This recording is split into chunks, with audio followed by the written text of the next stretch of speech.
Good morning to you, wherever you may be in the world today. Alan Clements here in Santa Monica, California, the United States of America, March 23rd, 2021.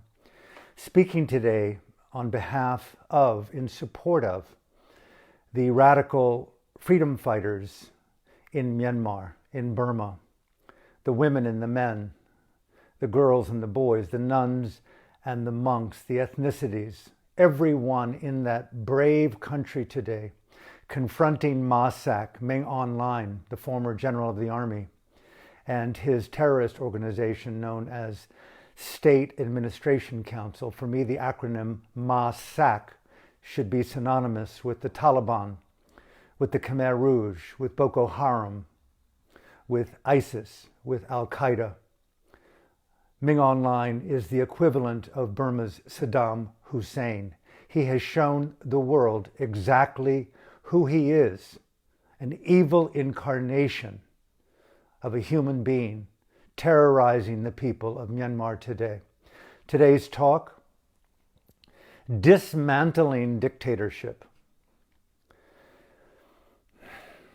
May I invite all of you who do tune in today and who watch this video to become force multipliers, to use the power of our digital access to the media, social media, conventional media, and may I invite you to share this video far and wide, wherever you may be inclined, especially to groups in support of Burma's freedom fight.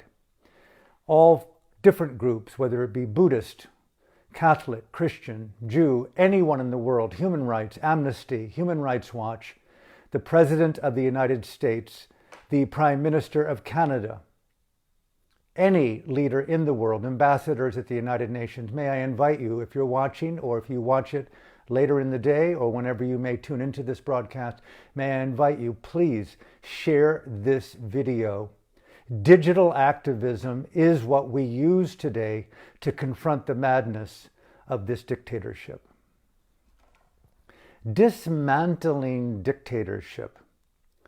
You know, if there's a silver lining in this, beyond the horror, and I say this with tremendous compassion and grace, if there's a silver lining in what we've been watching in Burma through video and footage and texts and screams and cries and blood and death and assassinations and tortures, Myanmar has progressively become more unified in a fighting spirit of a federation of freedom fighters, all the diverse 135 different ethnicities in that country are rallying, are embodying the power of reconciliation, healing, and unity, and are uniting at this very moment to confront and dismantle dictatorship known by the acronym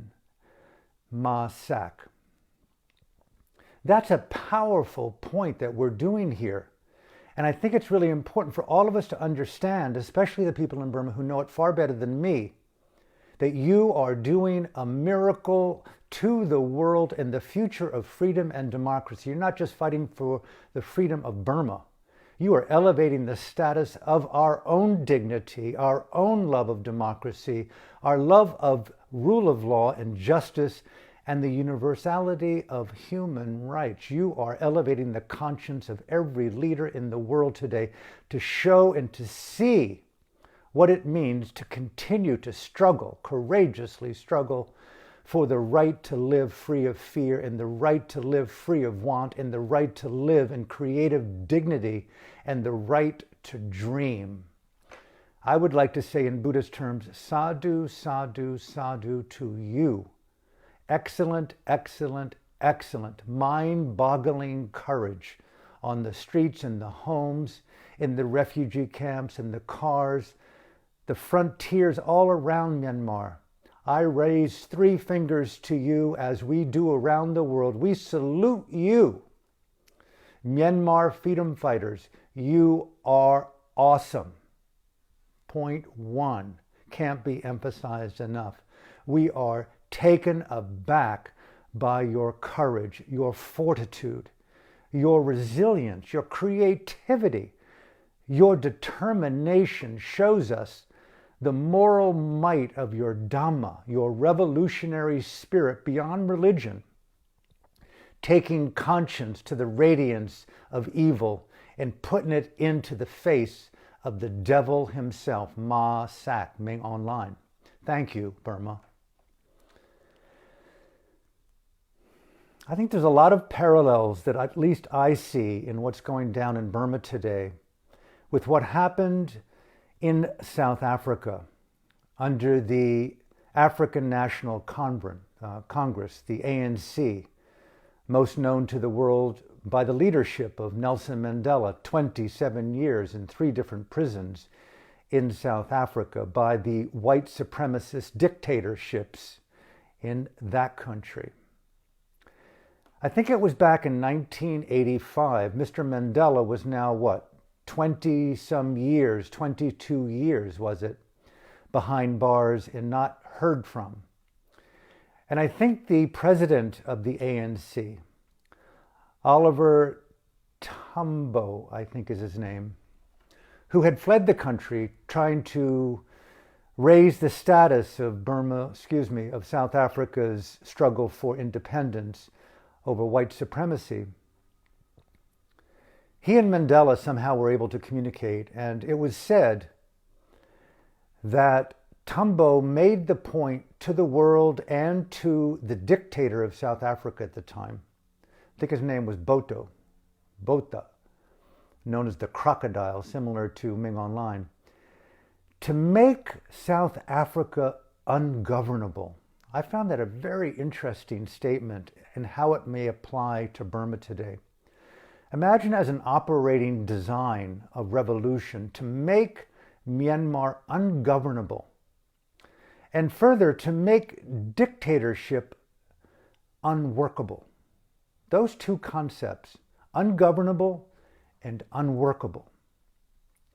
Now, mind you, the crocodile of South Africa, the Ming Online at the time, Botha, was mercilessly, very much like Masak in Burma, murdering, killing, persecuting, raping, imprisoning, dismembering the people of his own country, primarily anyone affiliated with the ANC. And as a result of this, he knew he was against the wall, very much like Masak in Burma.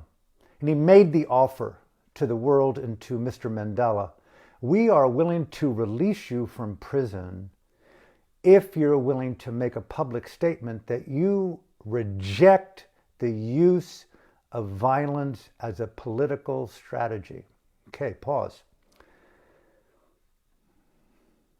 We're at that precipice, it seems to me, as I listen to the leaders in hiding, the people on social media, to the gentleman at the United Nations, Dr. Sasa, to all other people who have defected from Masak, that there is right now an agreement for all ethnicities, freedom fighters, to unite under one heading, the Freedom Fighters of Burma for the liberation of the evil of dictatorship, i.e. dismantling dictatorship. There is now at play the use of violence. This is a very interesting concept, I think, for all of us to investigate here, not to immediately think that it means killing and guns alone, but the use of violence strategically, again coming back to the operating sentence for me in this talk, making Burma ungovernable, making it miserable for Ming Online and the minions of that terrorist group, Masak, to operate as a foundation and or as a dictatorship, making Burma ungovernable. It's not winning alone, it's absolutely disrupting the apparatus of tyranny, of evil, and dictatorship. Making the dictatorship so odorous to the people, the men and the women who embody dictatorship in Burma, making it so miserable that it's like a psychic dengue fever, a malaria, I dare use the word, a cancer that's so painful, to the conscience, to the morality, the repressed morality within the mind of these men and women, to making their minds so miserable to continue to embody the evil of domination, of torture, of persecution and dictatorship, that they feel the psychic symptoms of severe malaria or dengue or some form of terminal illness that makes them writhe in psychic, psychological, emotional hell. I don't wish this upon them, but it's the only way, it seems, to crack the coma of their thinking that dictatorship is an appropriate response to democracy and to freedom and to the parliament that they've disbanded and incarcerated the leaders, namely Daw Aung San Suu Kyi and the president Win Myint, and hundreds of others now that have fled. Set aside the civil servants, the teachers, the medics, the nurses, the doctors, the journalists, the nuns and the monks, ongoing, boys and girls being assassinated. How many times do we have to see yet again and yet again an 18-year-old, a 17-year-old, a 15-year-old, a 13-year-old whose head is mangled with a bullet? We are talking about evil. This is happening in Burma by Ming Online to the people of his own country.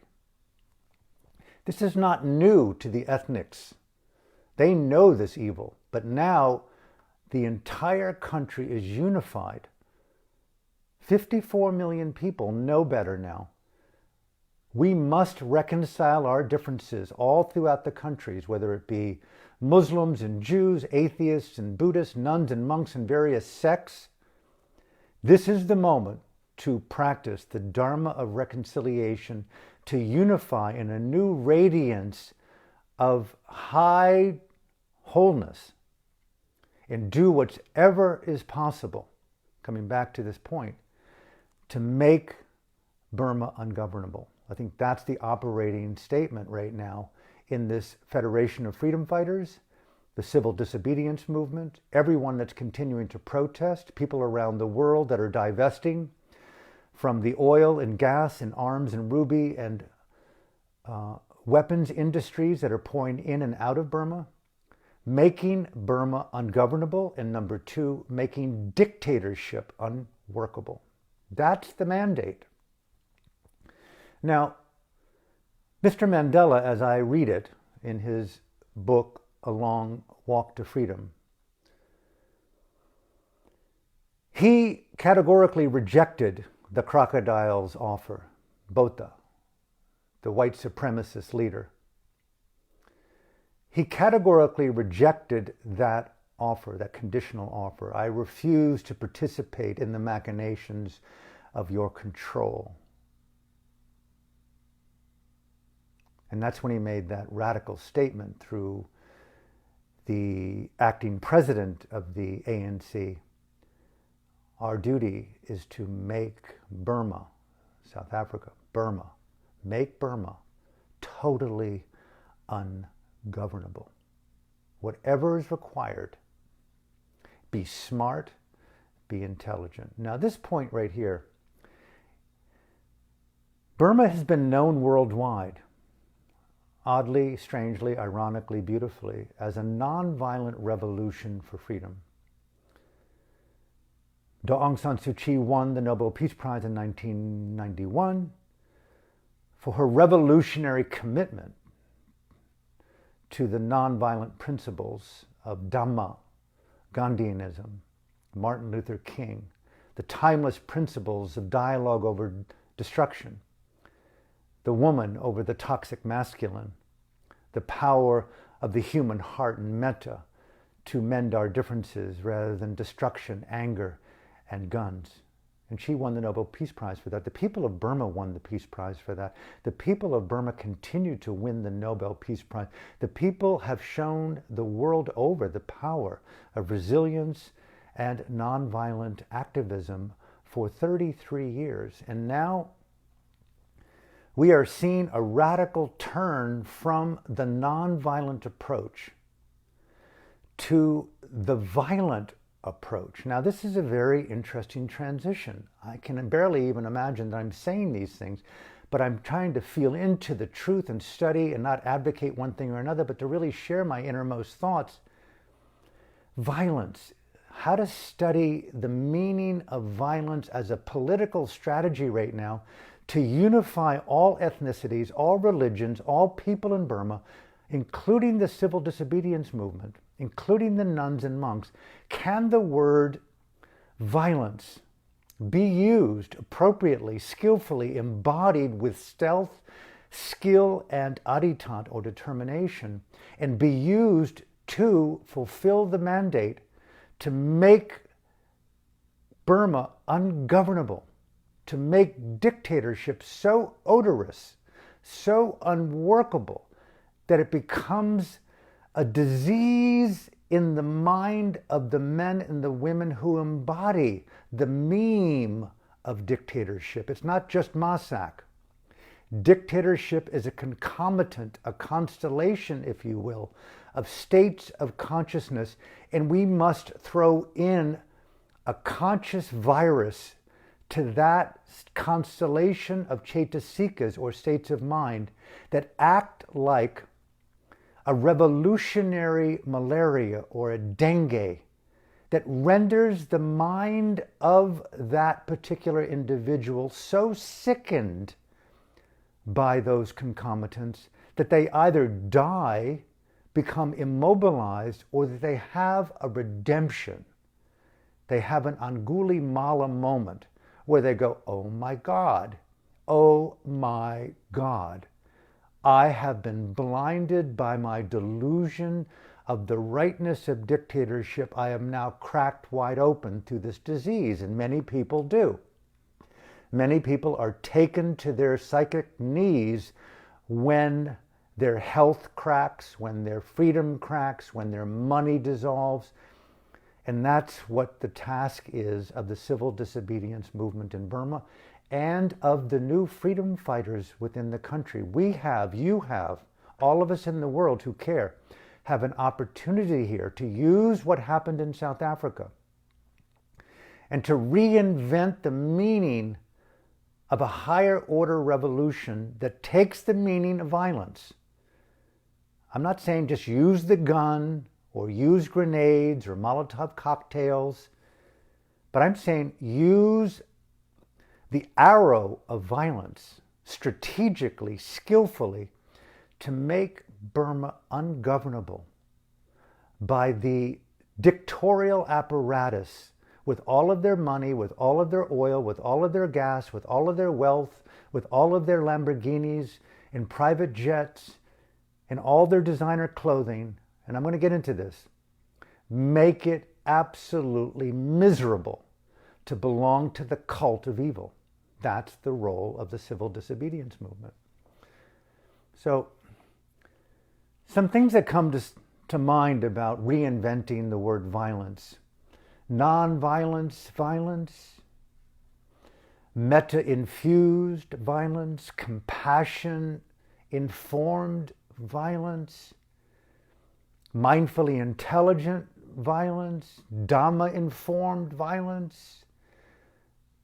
Violence that's strategically used to protect the people and to continue Burma's unfinished struggle for democracy. Those are particular ways of looking at violence that isn't just like an active gunman or a gunwoman somewhere in the house or a city who's just losing it on the people.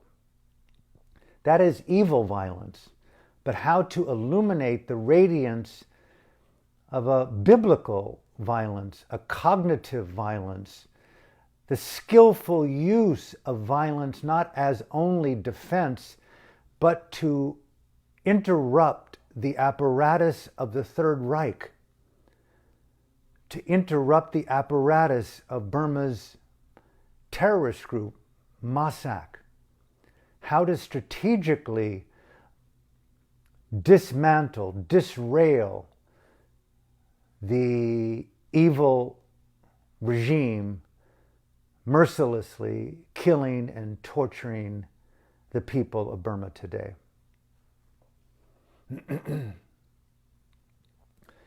I must say, just an aside, that broke my heart, the 13-year-old girl who was assassinated. I have a daughter, 14. I imagine that was her. My blood would boil. My resolve would be so intense that there's nothing that I would not do. Not just to seek revenge, but to protect other boys and girls and to take up whatever was necessary to fight the good fight, because life is only about dreaming and safety and the evolution of a democracy and a respect for rule of law and freedom. And you know, here I am at this stage of life in my own country that is fraught with complexities and deceptions and a history of blood. But there are so many men and women around the world and in my own country that I'll never know their names, but I do know their blood. I do know their genetics. They were freedom fighters. They fought to vote. They fought to overcome white supremacy. They fought the wrong laws that were enacted to dominate, persecute, and enslave. I don't know their names except that they're my ancestors. They're your ancestors. And we will die. We'll be forgotten. But freedom will continue to radiate in this dark world if we give life to freedom from fear and the dismantling of dictatorship. We all belong to this struggle.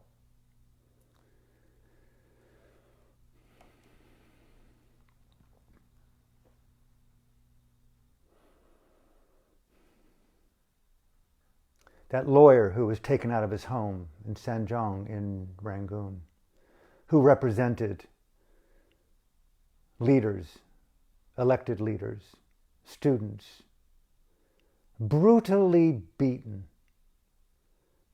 taken from his home, his family, his work, his career, a lawyer, taken likely to insane prison. And now we know what goes on behind the doors in the various gulags in prisons in Burma. We have studied that. I spent 8 years with my colleague Fergus Harlow interviewing and documenting hundreds of former political prisoners, talking to us about what happens when you're captured, interrogated, tortured, and put into prison cells, boys and girls, men and women, monks and nuns. They let us film and see the beatings to send a message of evil and terror. And we know what goes on behind those closed doors in insane prison. Terror upon terror. They're a terrorist group. Right now, as Burma turns toward the conscious, mindfully informed use of violence, mindfully intelligent violence, Dhamma-infused violence, nonviolent violence, violence to protect and defend the people, and to continue Burma's unfinished struggle for democracy. Okay, coming to the final part of this talk today. What do I imagine violence, conscious violence, conscientious use of violence here in this particular instance in the beloved country of Myanmar and Burma?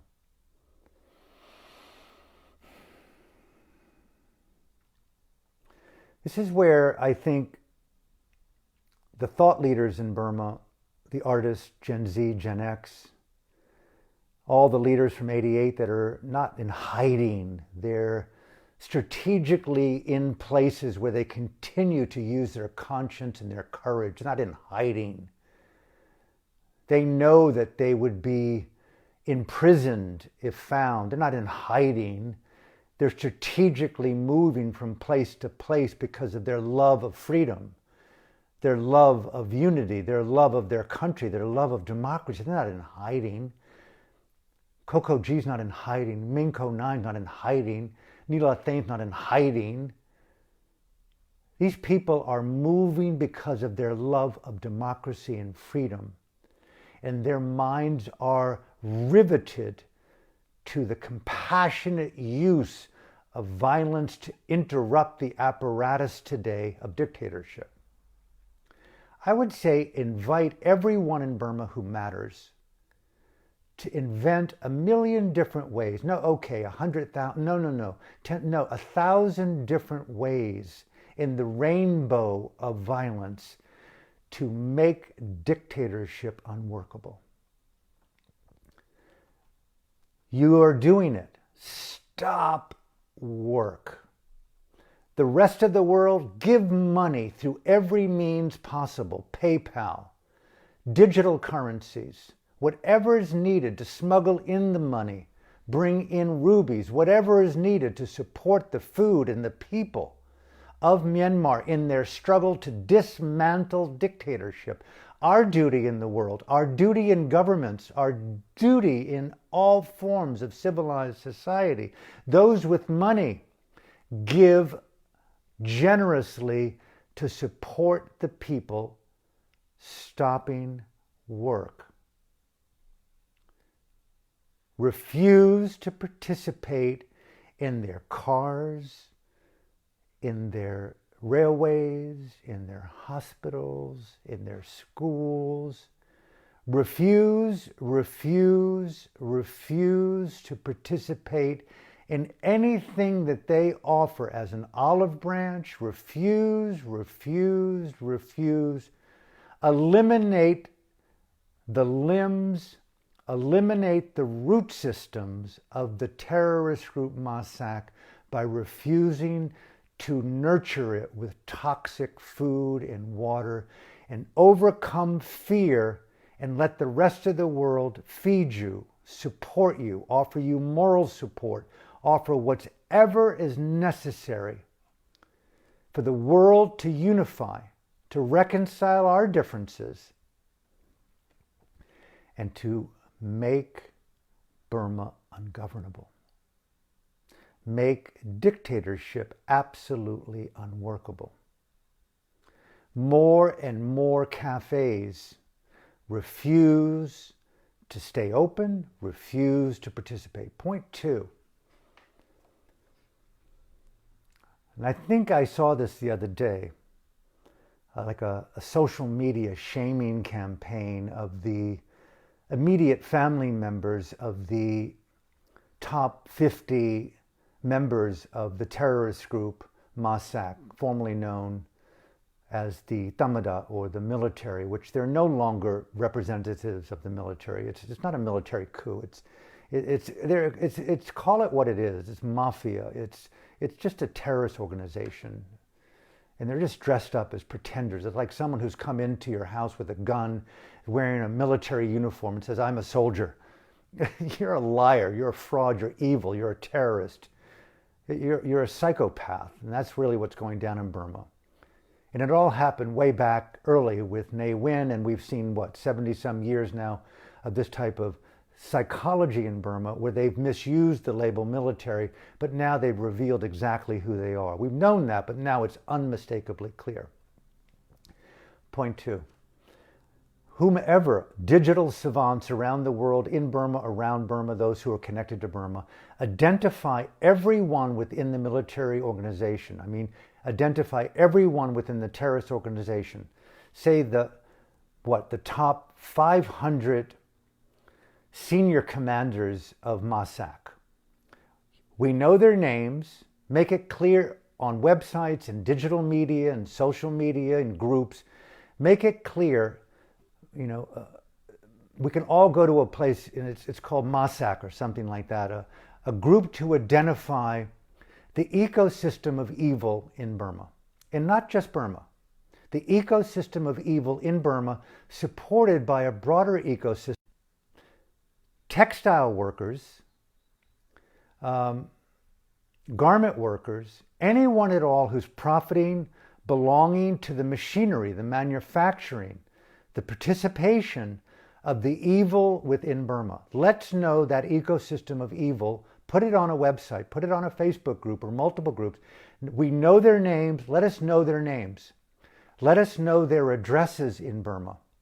Let us know their websites. Let us know their license plate numbers. Let us know their social media handles. Let us know everything about them. Let us know their wives. Let us know their husbands. Let us know their daughters. Let us know their sons.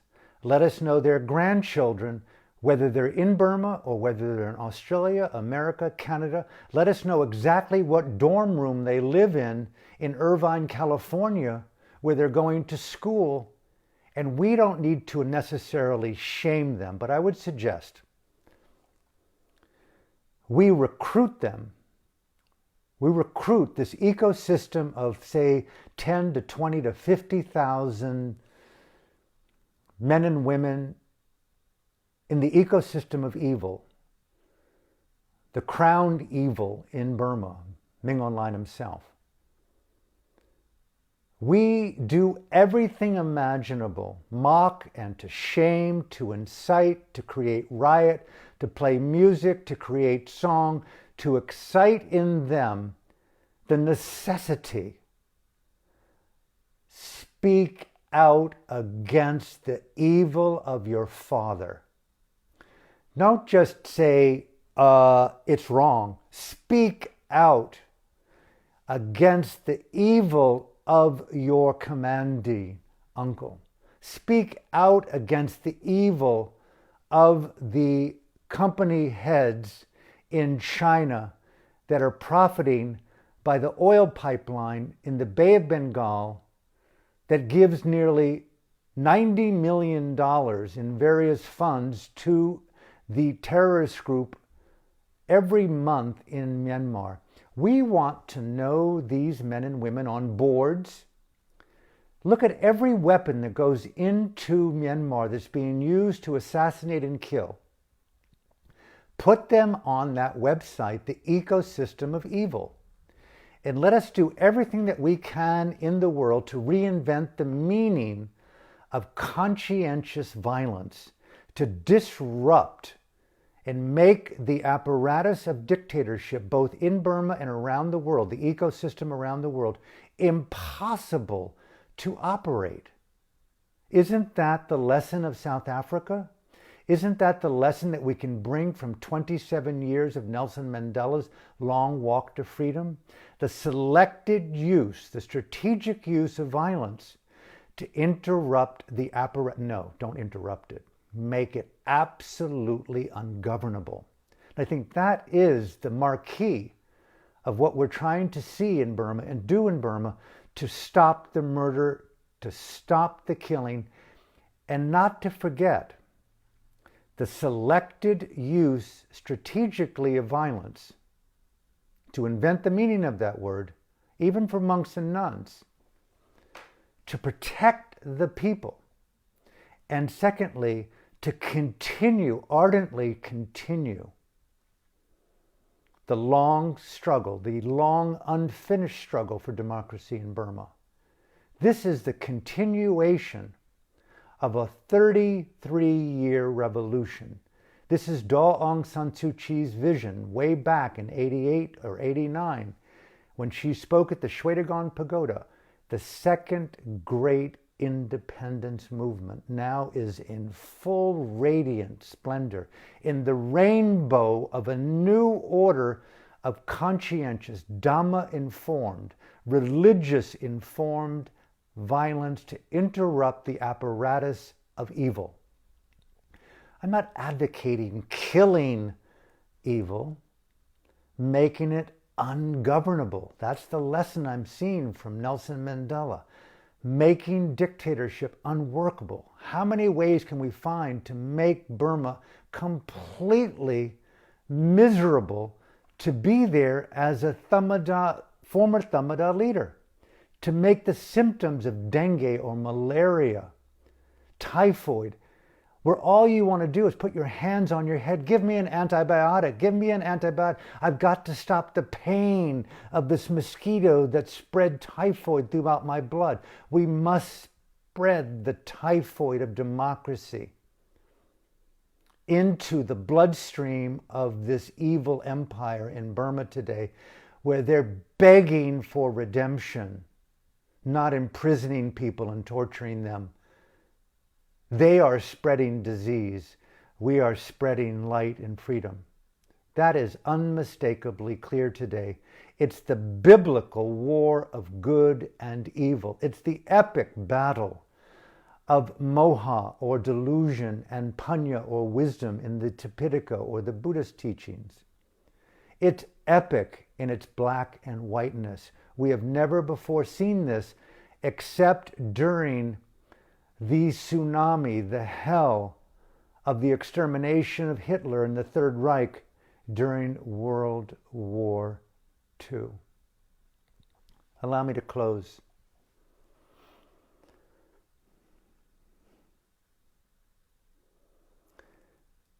I know this is a bold statement, but boldness is required.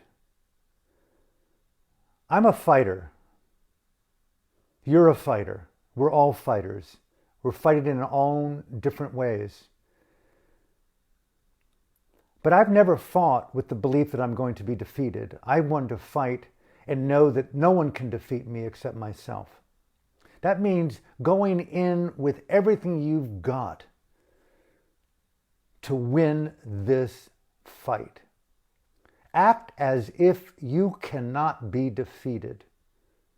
Act as if you have already won. Your courage, your conscience, your dignity is impossible to penetrate.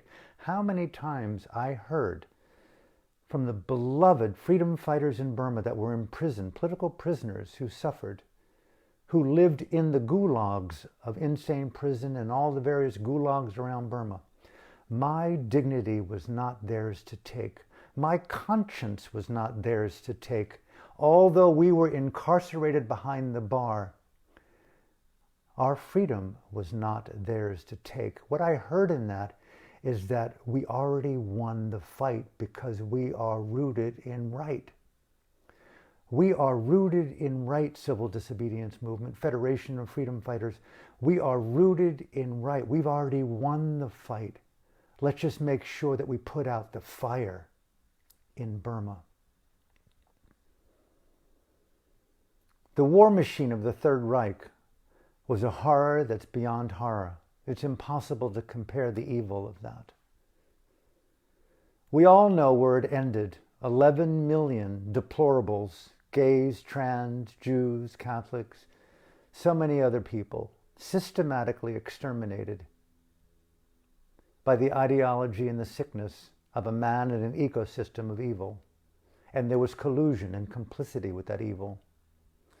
Even in the Nuremberg trials that ended, these Nazi evil, just like Ming Online and the men and the women at the top in Naypyidaw, they were so indoctrinated in their evil, so rooted in their evil, they had no capacity to see they were infected with the evil of moha and delusion. They were petas as humans, so embedded in their ignorance. And they went to the gallows. They were hung, assassinated, and died. Many hundreds, if not thousands of others who participated in the extermination of the good people in Dachau and Auschwitz for decades. They were sought by all means, anywhere and everywhere around the world. Masak, the criminal court in The Hague is one thing, but we the people around the world, even your own people, and everyone around you, you will be hunted forever. Even when you perhaps evade capture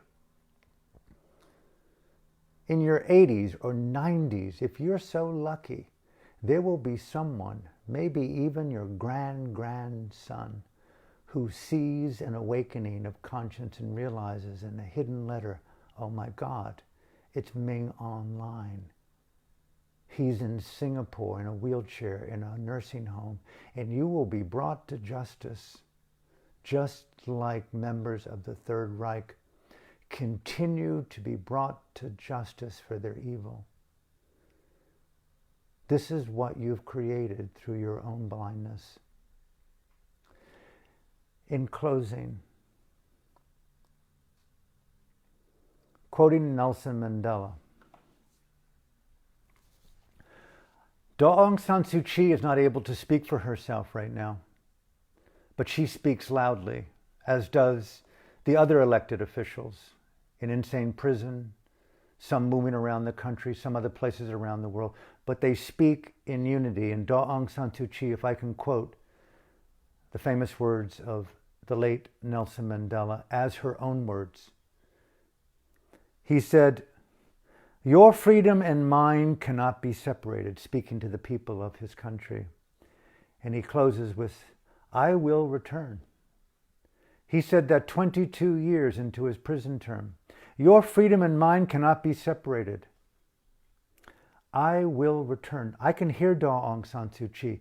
I will return. I have not gone anywhere. Your freedom, the civil disobedience movement, the Federation of Freedom Fighters, all people around the world, your freedom and my freedom cannot be separated. Thank you, Burma, for showing us the inseparableness of this incredible, powerful quality called the beauty of the dream, to live in the radiance of freedom of thought, freedom of speech, freedom of conscience, freedom to love and to touch and to create and to play music. She will return. Keep up the fight, and I will see you soon from my heart to yours. Thank you, Burma, for showing us the light and the power of ethical bravery. You rock.